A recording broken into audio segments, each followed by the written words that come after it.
I'd like to introduce you to these 5 chairs because they are actually the real protagonists of my talk. And they have a special message to give to all of us. And the message is about what behaviors and attitudes we bring into the world in every moment. Now, to show you what I mean, I have a story to tell you from my personal life. And I was trying to build a stronger relationship with a very important person, the daughter of my partner, 20-year-old daughter. And to do that, I thought, let's have a great evening out, just the 2 girls together.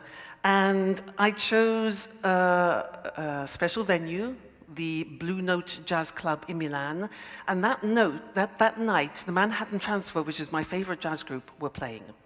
So we meet. Atmosphere is fantastic, we're getting on very well, and I'm happy, and being a baby boomer, loving the music, and I thought, well, is she liking it as much as I am?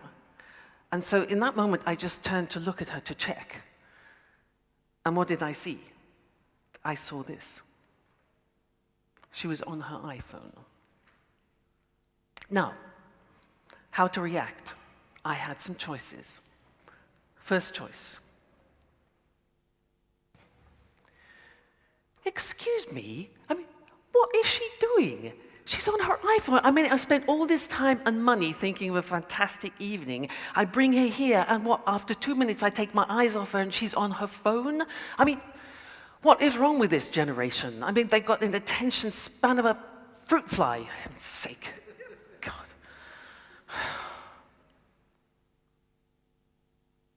Choice number 2. This was a mistake. Why did I bring her here? I mean, she's bored. She's not interested. She doesn't like the music. What was I thinking? I mean, why should she like the music? I mean, this is stuff for baby boomers. She probably thinks she's spending the evening with a dinosaur. Oh, God. Choice number 3. Hold your horses. Count to 10. Take a deep breath. Don't jump to conclusions.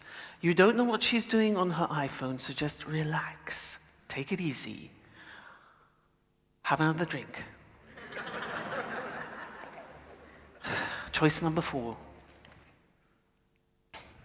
Now, you know what's really important for me is that this evening together with it is special, that she feels that after this evening she can really open up to me, she can feel safe with me, and that I'm always an open door for her. That's what's really important for me.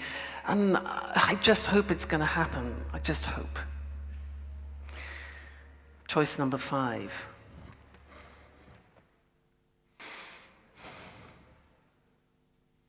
What's important for her? What's going on in her world right now? What's important for her? I really would love to connect to her, and what do I need to do that? You know, I was having real problems trying to answer that question, and in that moment, she turned to me and she said, "Louise, did you know that this is the only Blue Note in the whole of Europe? And there's one in New York, and then there's 2 in Japan, but this is the only one here in Milan. That's incredible. The Italians have got it." And she said, oh, and I looked up the Manhattan Transfer. Do you know that they've been playing and singing together for 40 years? That's incredible. Oh, and she said, oh, also, look. She handed me her iPhone. She'd sent a message out on Facebook. It said, "In the Blue Note in Milan, with the Manhattan Transfer and Louise, the best." Now, that was a close shave. I mean, I could have really spoiled that, because I could have sent her a disapproving look from this chair. And she could have started telling herself about me, things about me, like, Louise, she's controlling. She's difficult. It's not easy to be around her. And that was not my intention at all. And in fact, she was completely engaged. She was there multitasking in her digital way, but she was enhancing our reality. So in milliseconds, I could have destroyed that beautiful moment that we were creating together. And this is what we're doing all the time, is we're making choices about the behaviors that we bring into the world.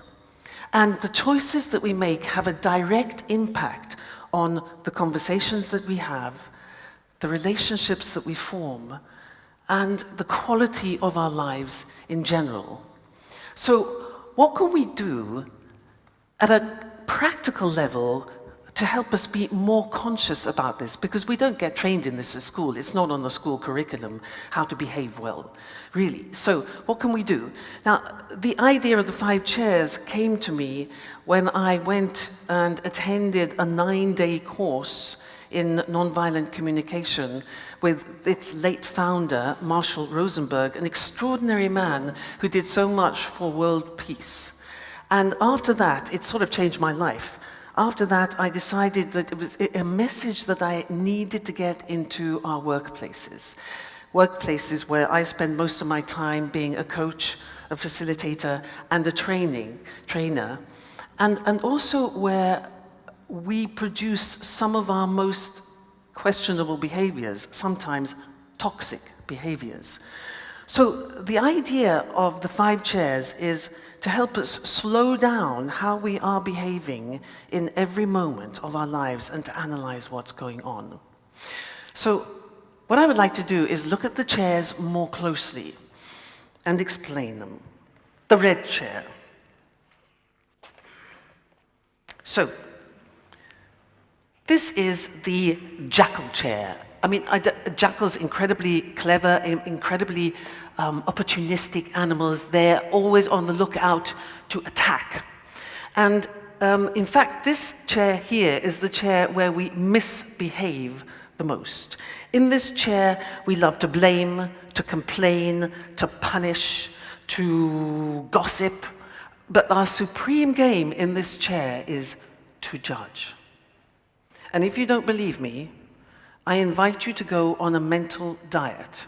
I invite you to spend 1 hour with some human beings and see if you can do it without one single judgment going through your mind.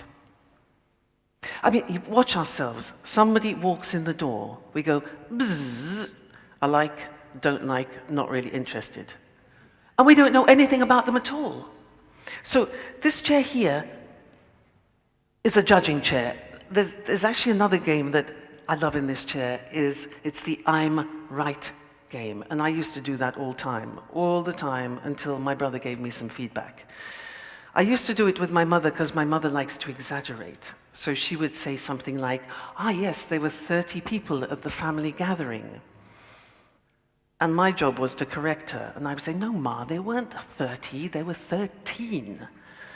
So I was the policewoman of the situation. My brother touched me on the arm and he said, it doesn't matter. To which I reacted, what do you mean it doesn't matter? Of course it matters. She's wrong and she needs to be corrected for her own good. He touched me on the arm again and he said, do you want to be in a relationship with your mother, or do you want to be right? Big lesson. From then on, I always looked upon my mother's exaggeration as a form of abundance. So here, in this chair, what we tend to do is we tend to see what is wrong with other people rather than what is right. And Mother Teresa reminds us, the more we judge people, the less time we have to love them. The next chair is the hedgehog chair, the yellow chair. Now, the hedgehog, when we behave like hedgehogs, we feel very vulnerable and we curl up and we protect ourselves against what we feel is an evil world. And what we do is we mercilessly judge ourselves in this chair. So we turn this chair, the red chair, on ourselves. And we say things like, I'm not intelligent enough. I can't do this. Nobody believes in me. And we have certain fears. We have fears of being rejected, fears of disappointing, fears of failing. And we also play the victim, so it's nobody cares for me, nobody loves me. And in fact, when I use this in companies and I ask managers, and I say, where do you spend the most of your time? Hardly anybody comes and sits here, because it's quite difficult to admit to our weaknesses sometimes. We need a lot of courage. And yet we all suffer from self-doubt. But it's really, what do we do with our self-doubt? Do we give up and give in? Or do we say, no, I want to find the resources and grow? And Krishnamurti says something wonderful. He says, the highest form of intelligence is the ability to observe ourselves without judging. So, next chair. This is the meerkat chair. I don't know if you've ever seen a meerkat. There are not many in Italy, but they are incredible. When they are on sentinel duty, they can stay for 1 hour, just like this. 1 hour moving their head, and only their head. Incredibly vigilant. And when we are in this chair, this is what we do. We're mindful, we're very aware, we're observant, we stop, we pause, we take a deep breath, and we're conscious. This is the wait chair, W-A-I-T.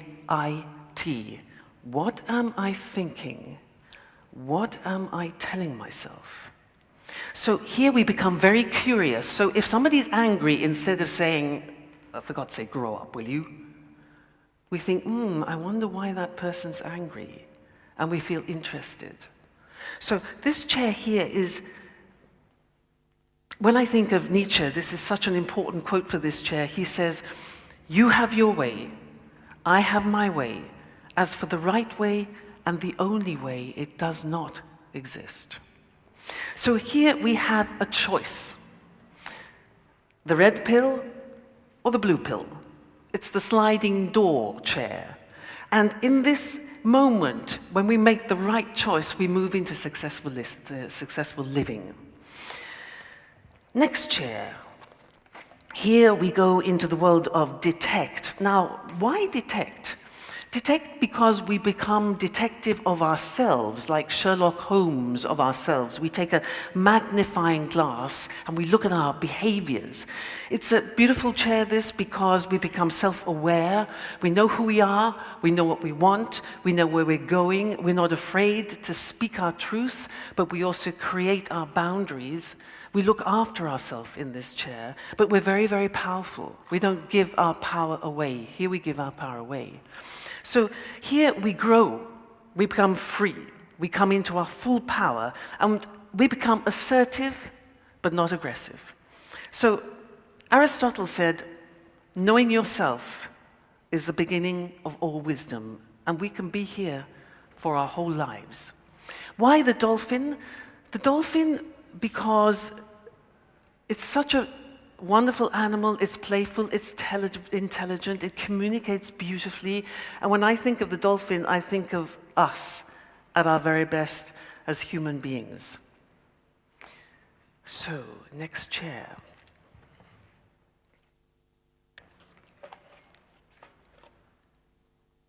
This is the giraffe chair.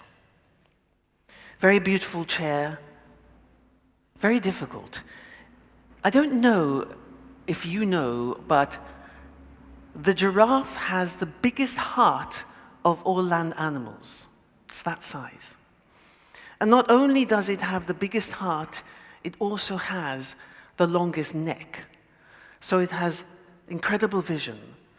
And so when we are in this chair, we are displaying empathy and compassion and understanding. And in this chair, we put our egos on the back burner. And we listen to people. We hold people in our presence. And we care for them. And stepping into somebody else's shoes and understanding them is a great act of generosity. Abraham Lincoln once said, I don't like that man, I must get to know him. And so in this chair, it's an invitation to look at other perspectives, to embrace other realities, to embrace diversity, and to become tolerant. And the most important question in this chair is, what is important for him or her in front of me? And the intention in this chair is to stay connected whatever happens. So, these are the chairs. Now, how do we translate this into daily life? Well, you can imagine if you go to work, maybe you can go and you give a presentation and it goes really well, so you're here. You think, great, fantastic. Then maybe you have a meeting and things go badly and we sink into these chairs. Now, our challenge every day is to understand how to find a balance between sitting here and sitting here. Because if we're sitting here, life is not that happy. But if we're sitting here in these chairs, we're more rational, we're more open, we're more intelligent, we're more thoughtful. So, something that really moved me very, very deeply when I first read it was this. Viktor Frankl, in his book, In Man's Search for Meaning, said, "Everything can be taken from man, but one thing, the last of human freedoms, to choose our attitude in any given set of circumstances." This is so powerful. So when you next want to snap at your children, or argue with your partner, or punish someone at work, try and come into this chair here and think. And if, by chance, you end up in this chair, which very often happens, can we find the courage to say, "I'm sorry," and make everything right again? So, my invitation to you is to take these chairs home with you. Play with them. Make them your own. Teach them to your kids. They get this immediately. Put 5 of them in the boardroom at work and watch how your meetings will improve. And the next time somebody presses one of your red buttons, just think. 5 chairs, 5 choices. Can we all commit to making our homes, our workplaces, and this world a better place, one behavior at a time? Thank you. Thank you. Thank you. Thank you, thank you, thank you.